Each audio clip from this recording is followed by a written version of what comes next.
Hey, everybody, welcome to the original Intersex Connect live.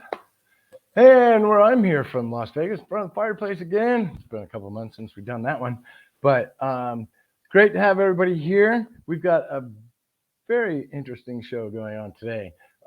Today we're going to be talking about polycystic ovary syndrome and whether or not it should be included as an intersex trait or not.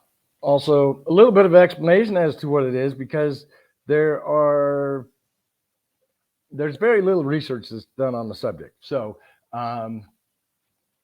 it's hard to actually pin down the definition of polycystic ovary syndrome, and we're going to get into it a little bit more. But just to get you started, this is from the John Hopkins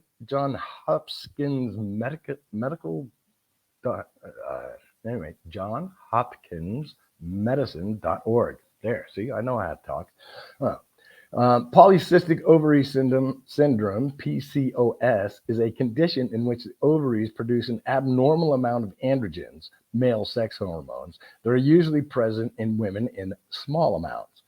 Name polycystic ovary syndrome describes numerous small cysts, fluid-filled sacs, that form in the ovaries.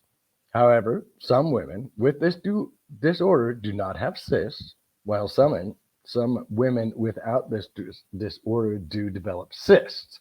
So cysts are not necessarily the end-all, be-all definition. But today we brought in a couple of great people. We brought in Sam Sharpe and Maria Marsden.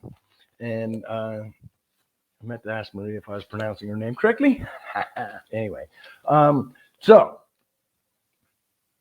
it's kind of a third rail subject, and these people are being very brave to come and talk about it, because I can find people that will disagree on every side, and I didn't really want to turn this into an argument. So today we're presenting one side, and if somebody wants to offer up in the comments that they want to present the other side on another day, we're more than happy to do that. But I'm not going to put both sides together on the same show and have people yelling over each other. So we do have one guest. We have two guests, actually. But our first guest, I don't know if I want to say first, but one of the two guests is Maria Marsden. Maria Marsden is an artist and a writer and absolutely loves horses. There's a horse trainer, and got a diploma in group analytic psychotherapy from the Institute of Group Analysis, and personally started a grassroots crisis service for women in her hometown. So, Maria, if we can bring you up, I would like to say hello. Hi, Maria. How are you? Hi. All right. So, did I get that bio somewhat correct? Yeah. Okay. And did I pronounce your last name correct? Yeah, that's correct. It's Marsden. I meant to ask you. I always ask first, and then like Bosch, I pronounce their name wrong every time. So anyway, where are you joining us from? I'm joining from the north of the UK in England, so the north part of England in the UK.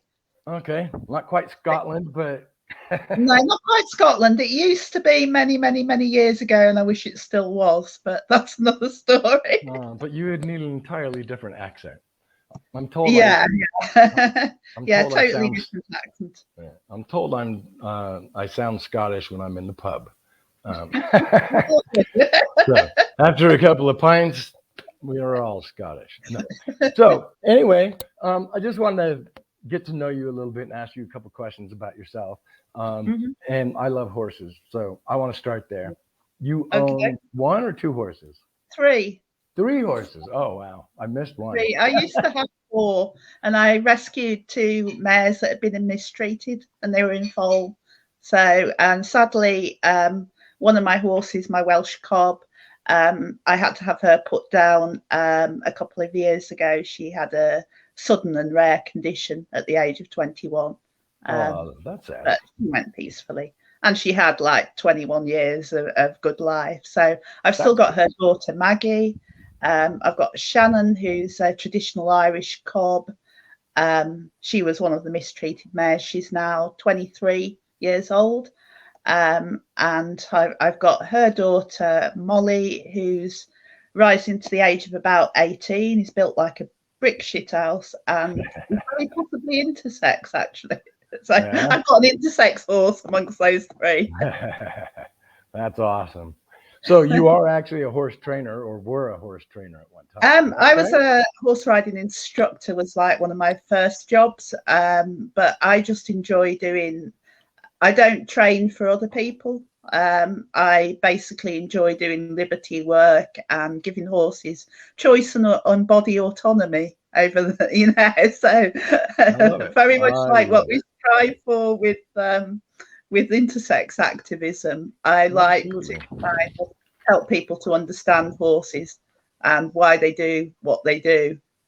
All right. Can you tell us a little bit about the crisis service for women that you started?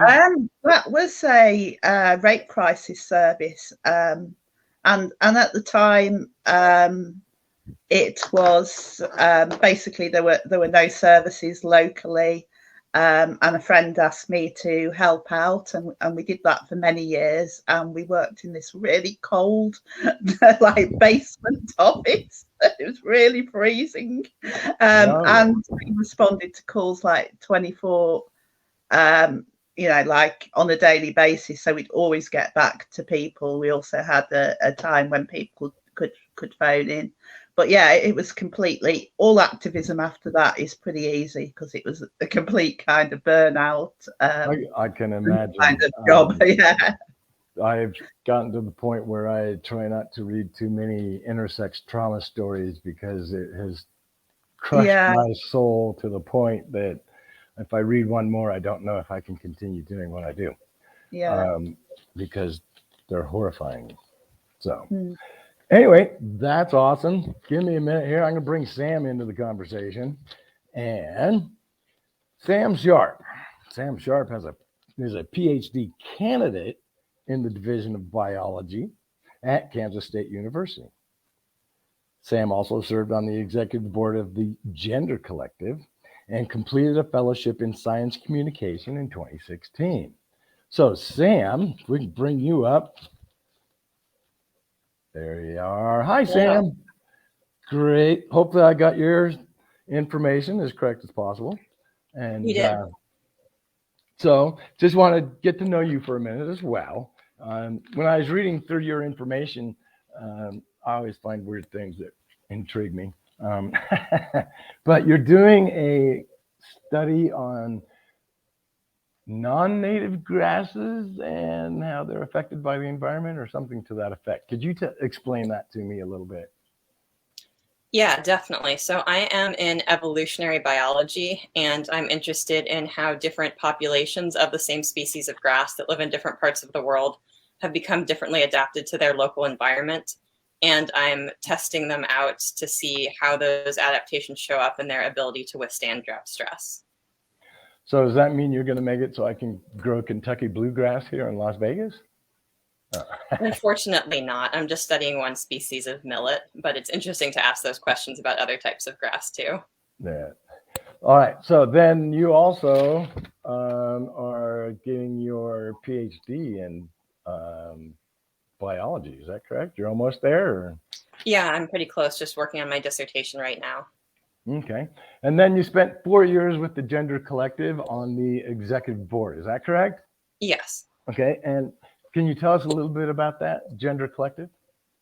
Yeah, so that's a student organization at my university that primarily serves transgender students and does a couple different things. It works to create community for students, and it works to provide education for anyone in the community, and also does a lot of advocating with the university to try and improve the situation for transgender and gender nonconforming students. That's awesome. All right, so now we're going to jump into the controversial part of our day. Polycystic Ovary Syndrome, PCOS.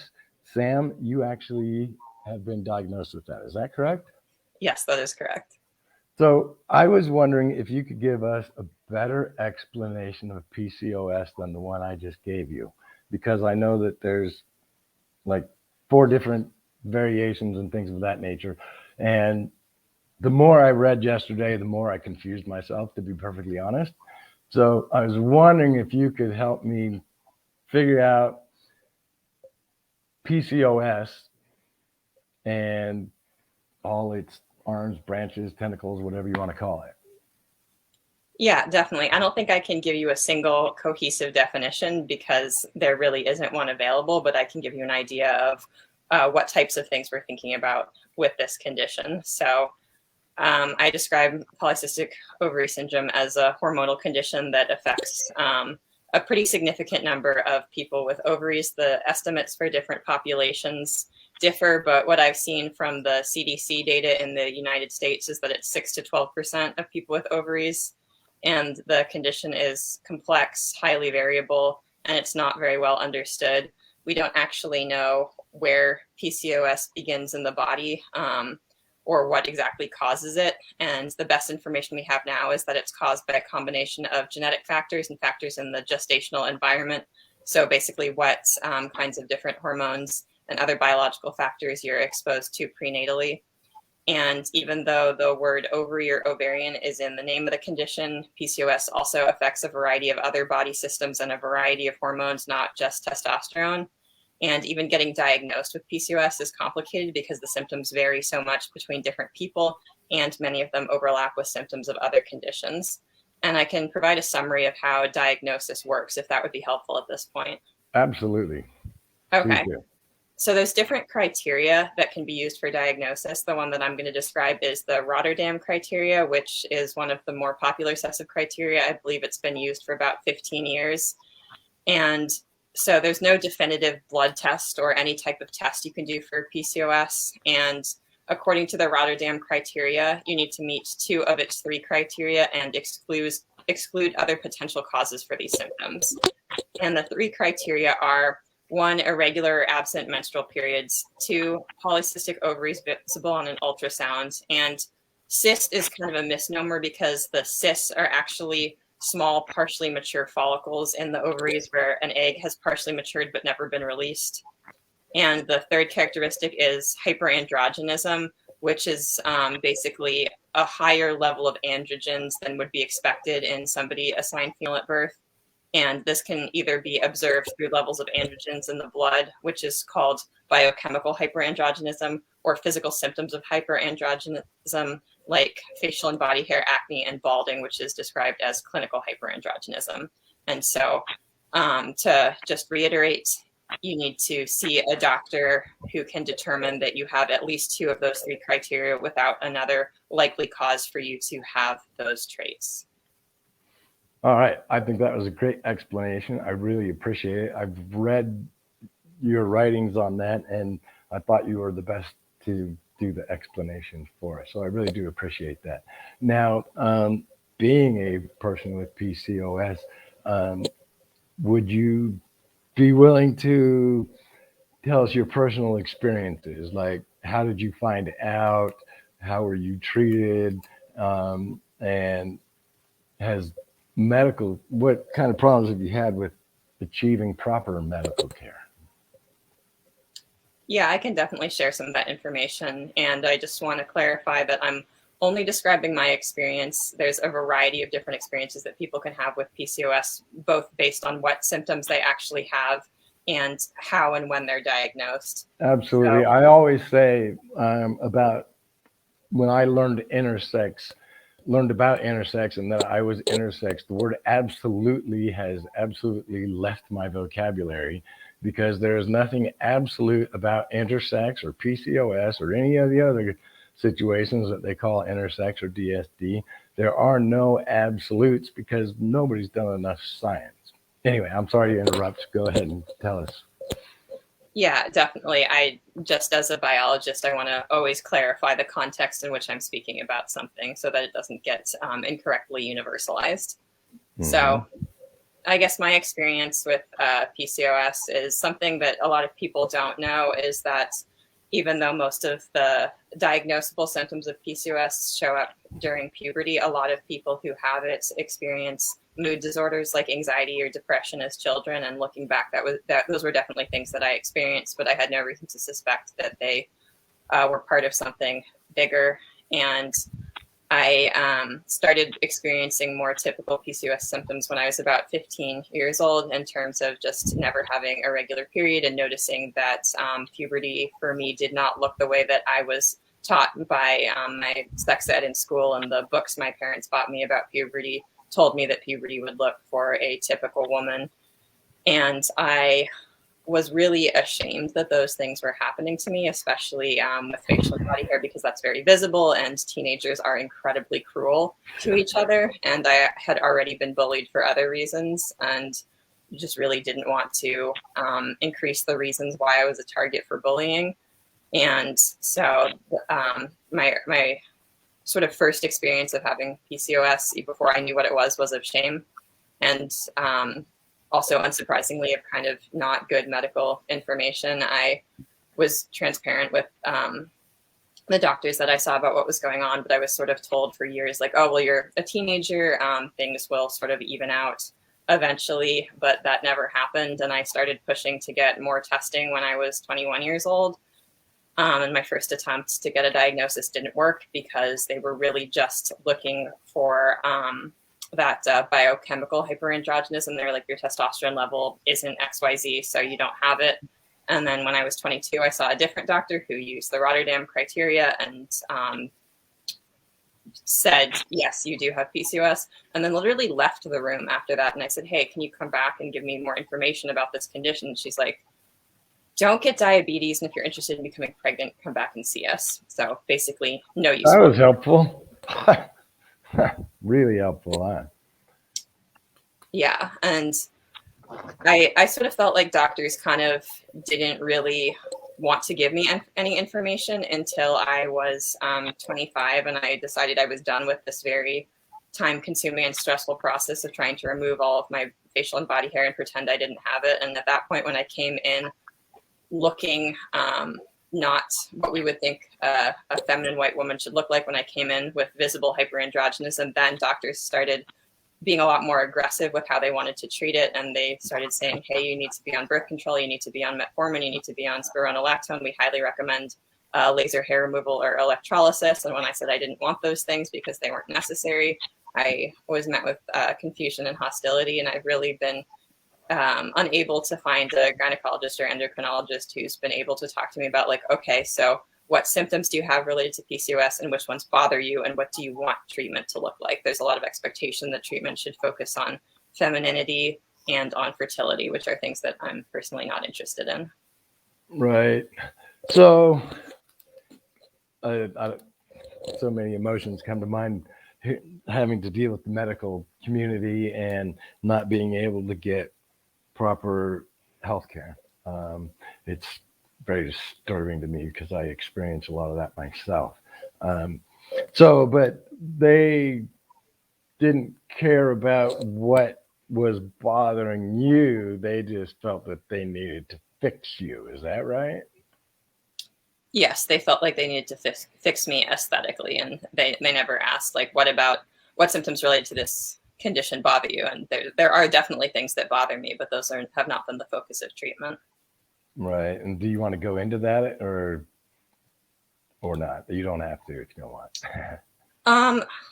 So I'm not going to go into detail about that because PCOS has systemic effects that show up differently for different people. And some of them you would never think of. Like, one of the main things that bothers me is I have very bad dry eye, which is very common for people with PCOS, but doctors don't want to talk to you about it because it's all about, like, how do we make you look more feminine and what about fertility? So things like that.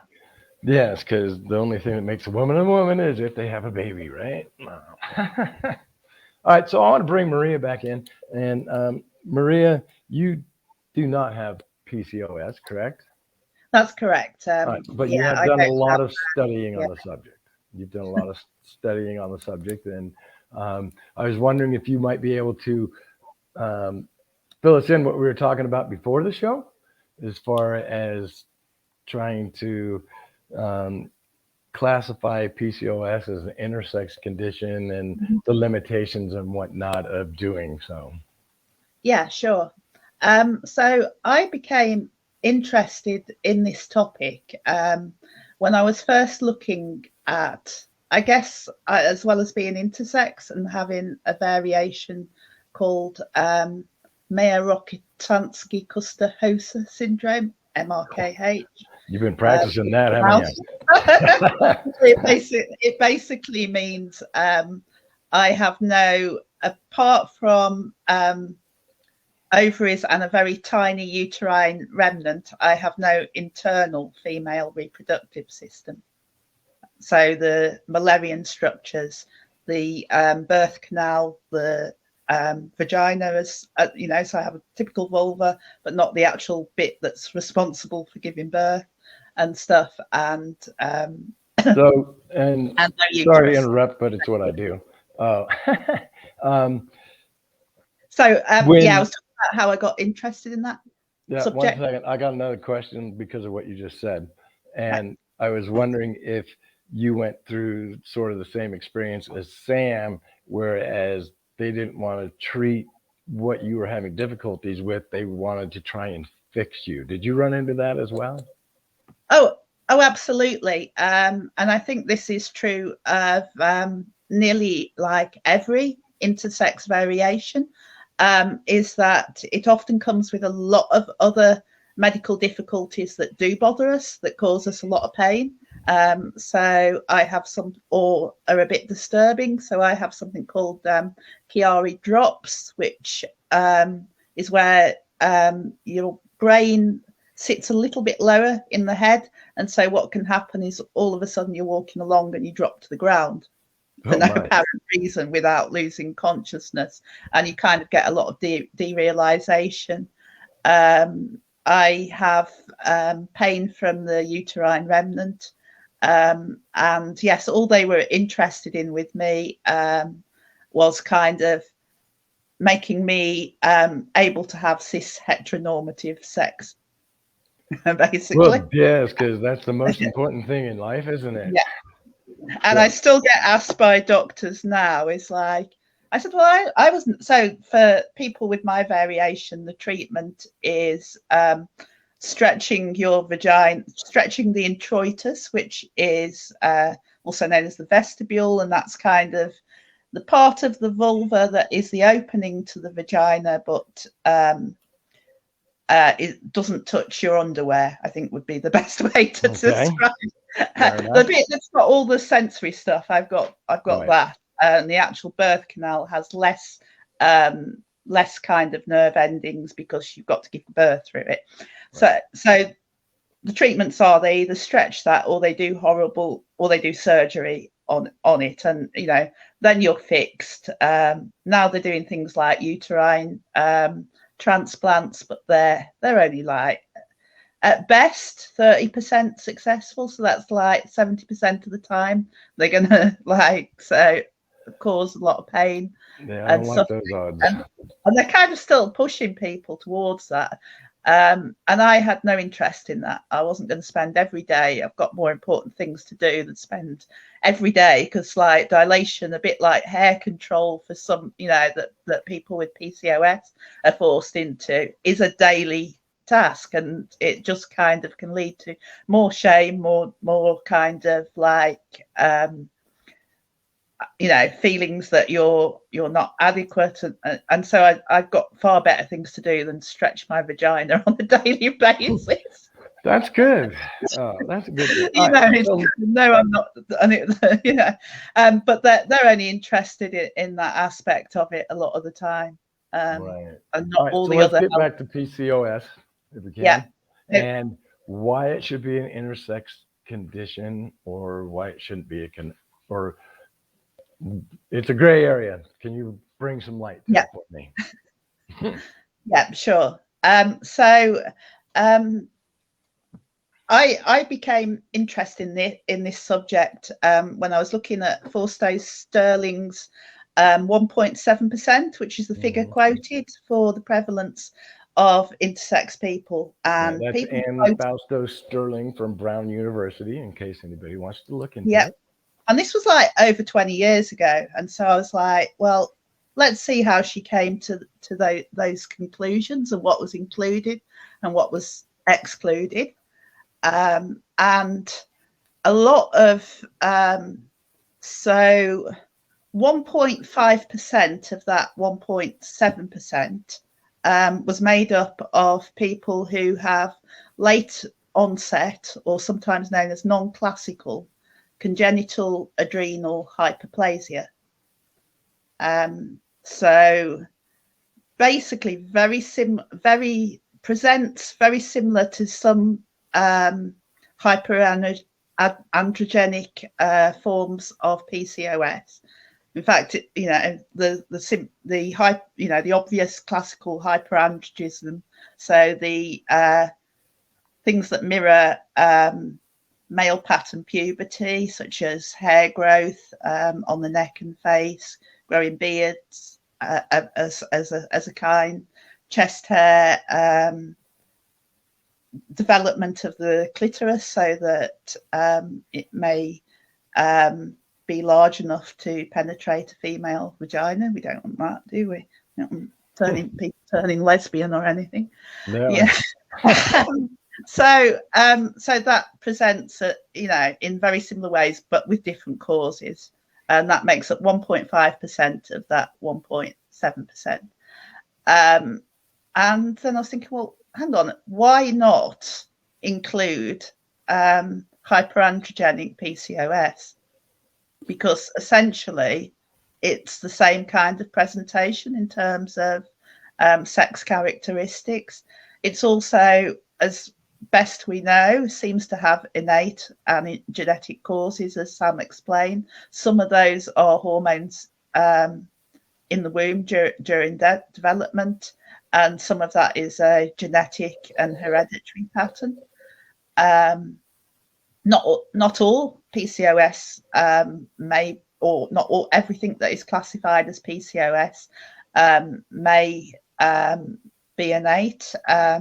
Perhaps one exception might be PCOS that is caused by going on the contraceptive pill. But I guess at the end of the day, it's still a variation in sex characteristics. Does it matter? Right.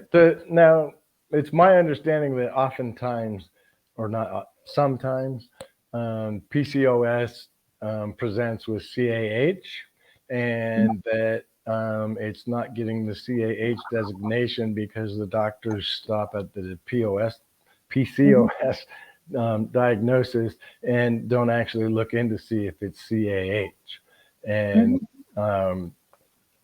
is that reality, or is that something I dreamed up? No, that's perfectly true. It's also true that there's a form, I think, and Sam will correct me if it's wrong. There's also a form of PCOS that prevents very, very similar to late onset non-classical CAH, in that it's caused by the adrenal glands. It's an adrenal, so it doesn't.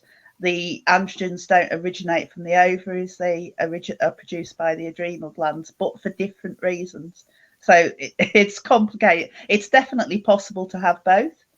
It's definitely possible that somebody gets diagnosed with PCOS and actually they've got CAH, and it's very complicated. I guess that we're back to the reasons why it should be considered an intersex variation is, in my view, I think we're when we look historically at the intersex community before intersex activists reclaimed the term intersex, we're looking at people in our collective history, such as the bearded ladies in the circus, a really important part of our collective intersex history. Now, the likelihood is that those bearded ladies that were treated as kind of, in a way, fetishized and kind of treated, circus freaks for entertainment, much like Oprah does to us today and the Daily Mail do to us today, much like the same story. the chances are that most of those people had either late onset congenital adrenal hyperplasia or PCOS. It's unlikely that they had classical CAH, because at that time they would have died as infants from salt wasting or adrenal crisis and cardiac arrest as very, very young, early infants. So they're really important. So firstly, they're a really important part of our history. Secondly, I think I needn't go through it again because we're kind of short on time. But I think from hearing my experiences and hearing Sam's experiences, you get a sense of that same kind of emotional toil, that trauma is very much the same story, regardless of it being different. Type of variation. I think what Sam's talked about and what I've heard from other people is the same story of shame, stigma, not being listened to, only certain things being important. Very much an intersex experience.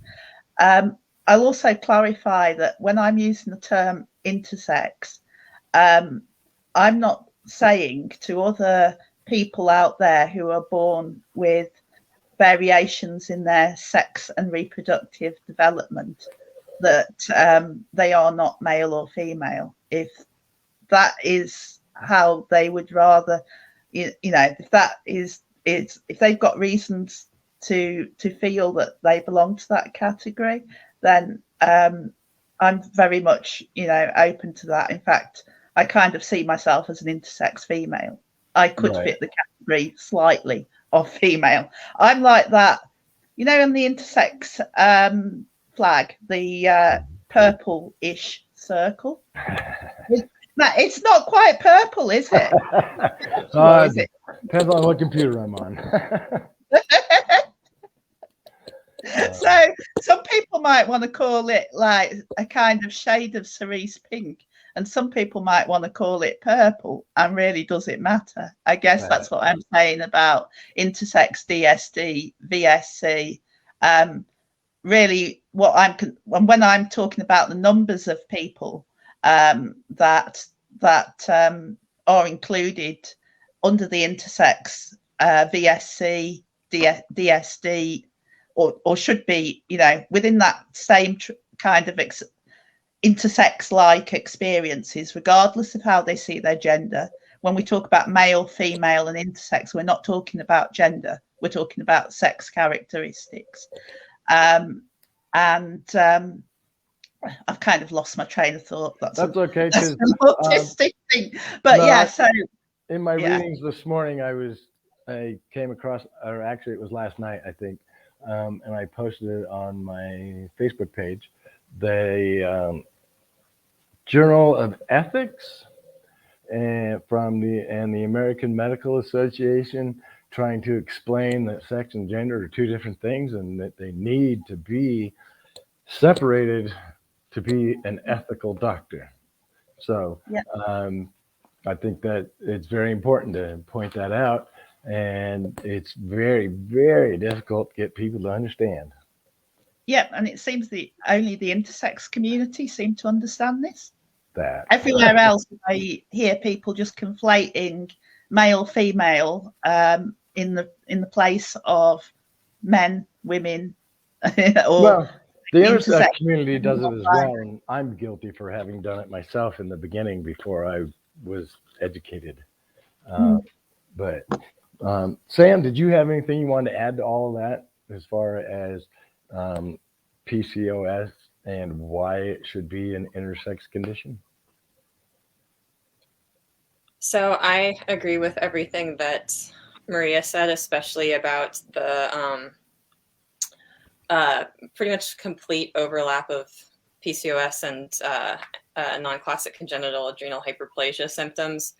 Because as I was looking for different definitions of intersex, and there's a lot of variation in the definitions, generally there's two important parts of the definition. And one part is that there is a difference in sex traits compared to what we would think of as typical endosex male or typical endosex female And this difference needs to be congenital, so present at birth. Even if it's not apparent at birth, it still needs to be present. And everything I understand about PCOS fits both of those criteria. It's a variation in sex characteristics compared to what we would think of as a typical endosex female. And whether everything I know about the causes is it's genetic and the gestational environment, both those things have contributed to your phenotypic destiny at the time that you're born, even if most of them don't become apparent until puberty.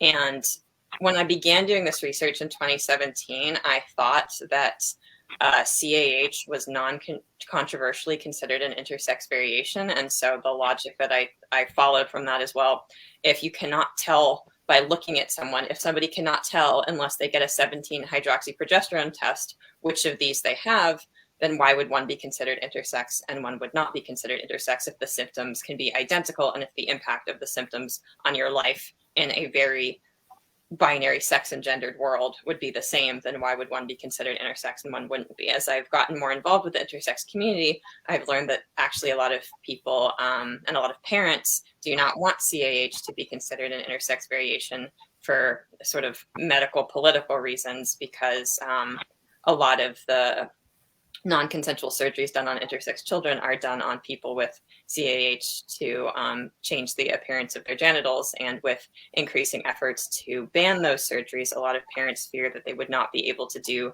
those surgeries on their children with CAH. So they're pushing to have that variation not be included as intersex, which is something I didn't know about until later. But both of those things, the arguments against CAH being considered intersex and the arguments against PCOS being considered intersex, those are not based on biology. They're sort of based on social, cultural, and political understandings of sex and gender, and this desire to have as many people as possible be able to be categorized as sex typical or created to be sex typical. Sorry to interrupt, but the medical community used the word intersex up until 2006, where they had a symposium in Philadelphia, and it was called the Intersex Consensus Conference, Intersex Consensus Conference, and they stopped using the word intersex. And ever since then, they've been trying to convince parents that have children with CAH that intersex is a gender identity and not a sex, and that they shouldn't listen to us because we're just part of the gender identity crowd, and they don't want to put their child through that. And they do that because they're trying to protect their profits. So, and I'm sorry I interrupted you, Sam, but no, I think that's a super important point that I wanted to make but might have forgotten to make, because there are not doctors and there are not really medical researchers sitting around thinking about, okay, which variation should we include as intersex? The goal of doctors and medical researchers is to reduce the number of bodies that are seen to fall outside of the norm and maintain the industry of doing these surgeries, and in the case of PCOS, pressuring people into taking androgen blockers and birth control and stuff. And so the where this question is being asked is among people who it personally affects in terms of their ability to have a coherent self-understanding, their ability to find community, and their ability to understand the source of their difference. And so I think that this is really a question that is being and should be considered by people who have PCOS and people who have other intersex variations. And that's really where I've gone to look for information, because most of the published scientific literature is really not going to be concerned with this. It's very biased as well. So, so all right, I appreciate that. And I don't know if you guys wanted to add anything on there to where we're at now, because we got a few minutes, but I was going to kind of change the subject a little bit, if you don't mind. All right, so what I want to do and you only get like half a second to object, as you may have noticed. I want to talk to, I'll start with Sam, about your activism. What is working, what isn't working, and why is it so important to you?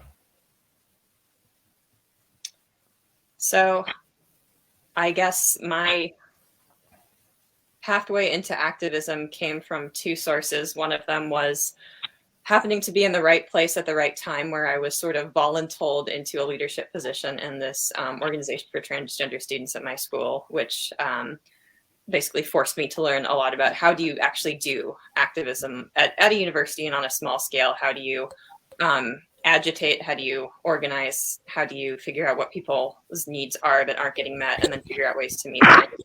And then the other compelling factor was my experience being a biology graduate student and being asked to teach a survey course on biological diversity, and just noticing that the way that we talked about sex when we were teaching that course was incredibly binary, and really erasing the nuances of sex, not only in humans, but across different species. Because if we look at all of biological life on Earth, there's many, many different ways to do sex. There's many, many different ways to have multiple sexes or not. And I think students are really owed that information. And I think that the way that we talk about sex generally from a perspective of biology impacts how it's understood culturally, and also how it's legislated and controlled, especially for transgender and intersex people. And I realized that my background in biology and whatever authority that grants me put me in a powerful position to try and talk to people about the way that sex and gender diversity is much more than many people think it is, and what that means for how we need to understand sex diversity and gender diversity in humans, and how people can be empowered to understand themselves as just an inherent part of biological diversity, and also really push back on some of these narratives that weaponize a misunderstanding of biology to claim that there's a biological sex binary, which translates into a gender binary, and anyone who understands themselves as outside of that is wrong, because neither of those things are binary. They never have been. And I think that's really fascinating, and that's really beautiful, and that's just part of life on Earth. Amen. I like all that because it's definitely not binary. And I don't remember whose description it was that I was reading yesterday, talking about if you go with the binary and you try and fit a label for every variation in between, that you could end up with thousands of variations that are based on the fact that it's not binary, so it's a variation, as opposed to binary being the variation. You know what I mean?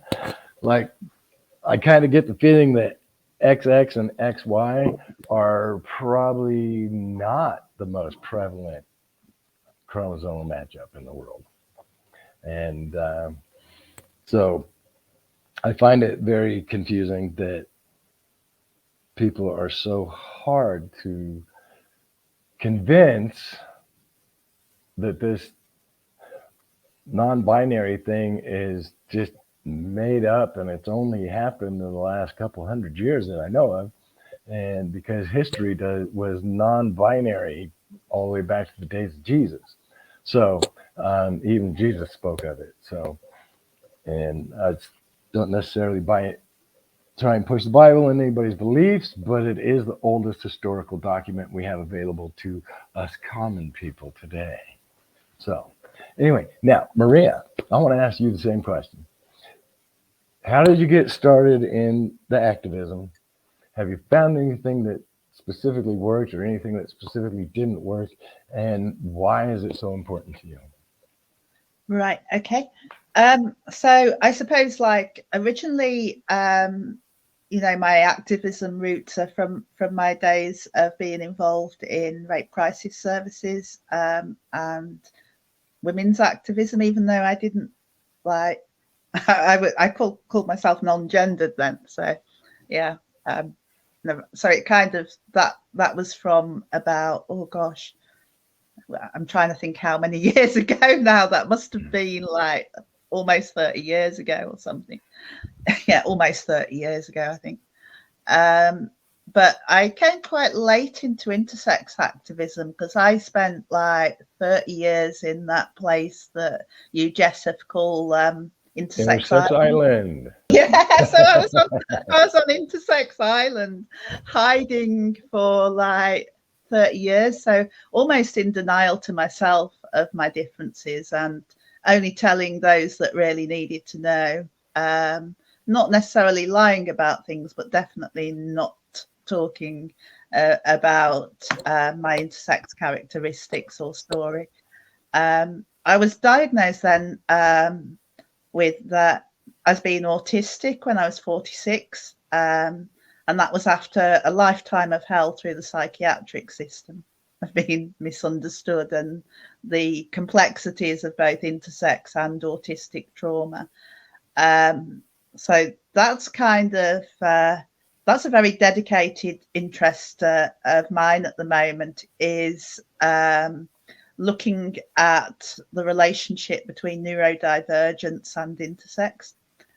But it's another topic. And that's my area that I'm researching in the relationship between neuroqueer and intersex and trans people.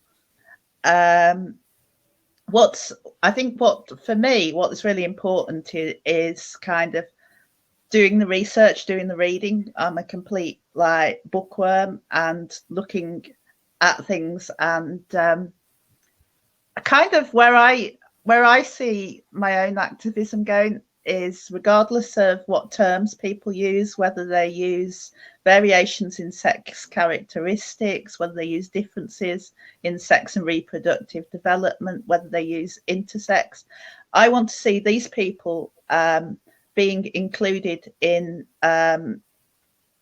sex education at school. More than that, I kind of want to completely destroy, I'm going to be really controversial, I completely want to destroy endosex cis heteronormativity, which I'll point out what that actually means is, I'm not saying I want to make everybody queer, or that I don't want people to be cisgender or heterosexual, because cis heteronormativity is not the same as being cisgender or heterosexual.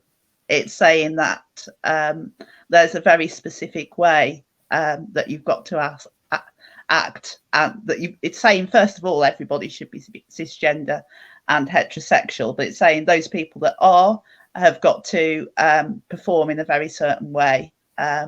Absolutely. Yeah. So basically, obey. We like dismantle that completely and kind of bring a full sex education and re-education to everybody, and the complete inclusion of both intersex people and people with variations in sex characteristics that are acquired. Because we forget that this happens too, that people can have cancers, radiology, take pharmaceutical drugs can cause breast tissue to develop in XY males. These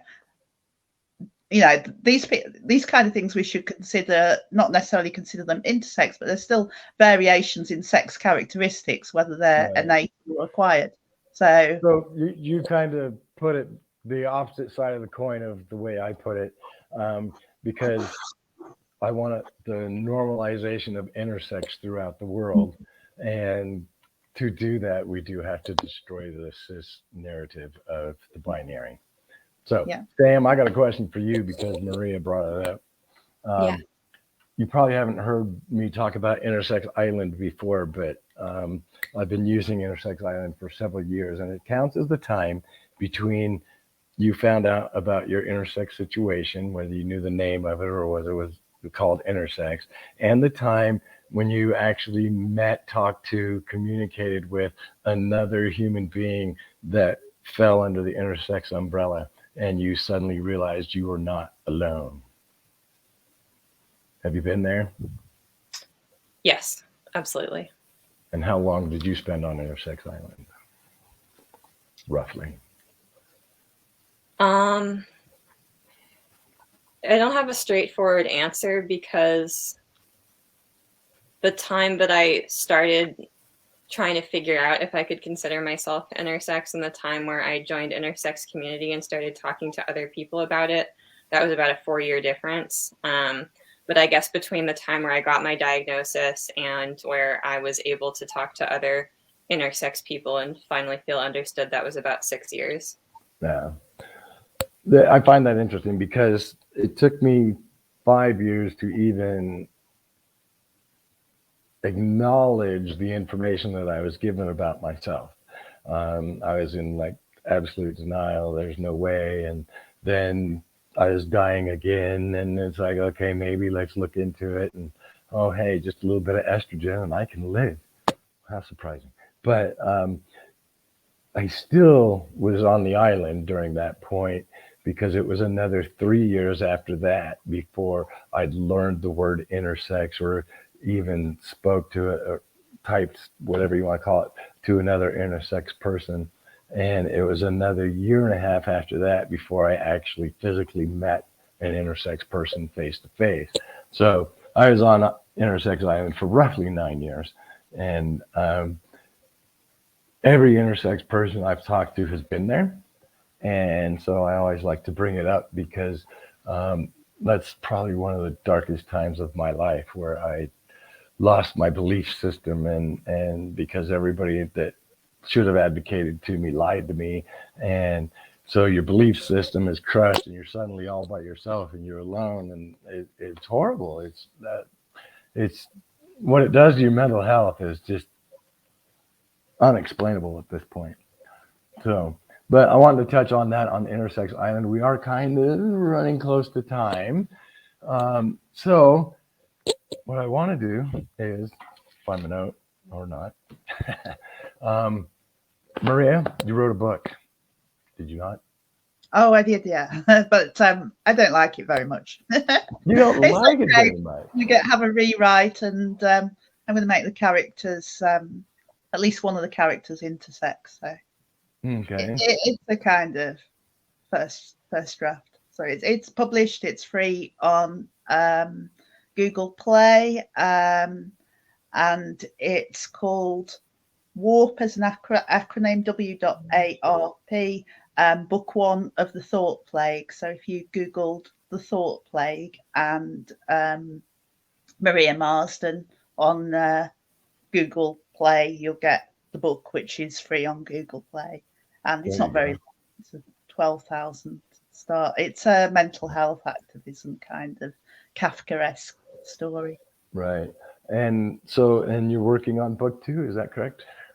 I'm working on the whole kind of Thought Plague series, which are going to have some interesting intersexy, neurodivergent rewrites of fairy tales. So Cinderella or the glass slipper will become the glass dilators. So. All right. So we put a link to that in the comments. So if anybody wants to follow that link, just look in the comments and it will be there. And Sam, you've got 2 books, I think. Is that right? I have written a book. It is not published. It should never be published, but I've had some I've had some things published about my experiences with my experience of sex and gender variation that you're welcome to link to.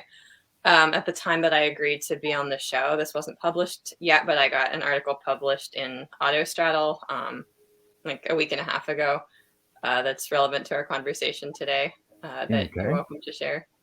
There you go. I think Bosch has the link for that one. We got okay. I can also get you the link if you don't have it. So yeah, and if we don't get it during the show, we will make sure it gets in there before the end of the day. And is it A Day is a Struggle?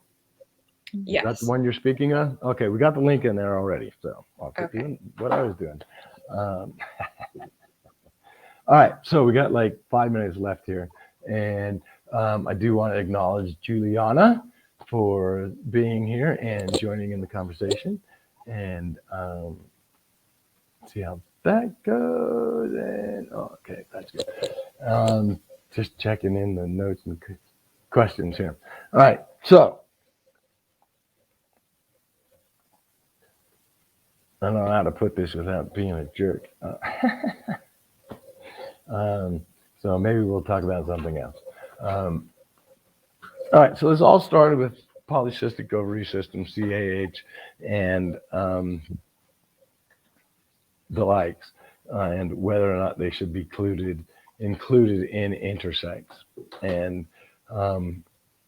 I think that we have all come to the conclusion that yes, it should be included as an intersex situation, but not in all diagnosis of PCOS.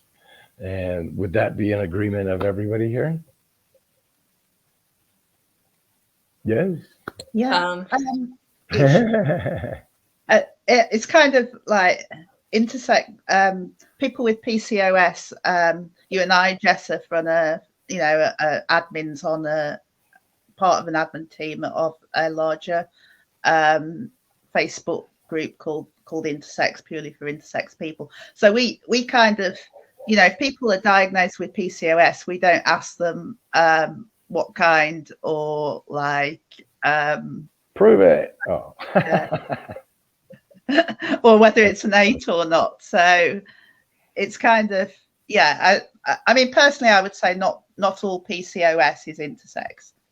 Right. All of it falls under variations of sex characteristics. It's just that not all of those are innate.